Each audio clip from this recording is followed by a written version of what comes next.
La personne la plus âgée à voyager dans l'espace et un œil de feu au Mexique, voici le flash de la curiosité proposé par la rédaction de Ça m'intéresse. La différence entre l'homme des cavernes et nous, c'est le résultat de la science. Et ce n'est pas une opinion, c'est de la science. Notre monde n'est pas si moche.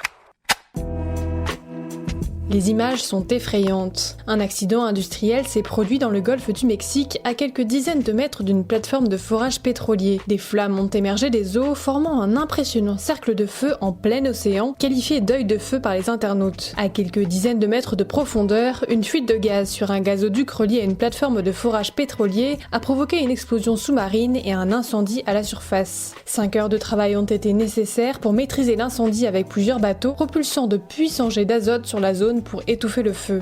L'incident n'a fait aucune victime, mais les conséquences environnementales de cette fuite restent floues. Super, j'adore. Alors écoute-moi bien, je vais essayer d'être clair avec toi. Ouais, génial.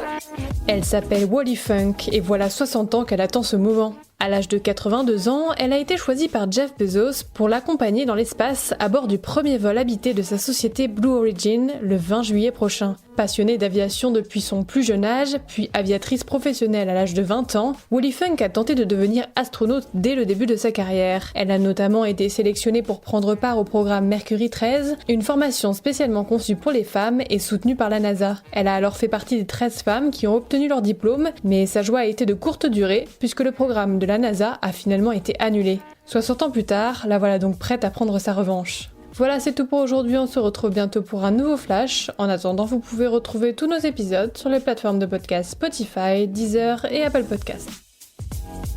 Voilà. Il ne reste plus qu'à vous remercier de votre attention. Au revoir.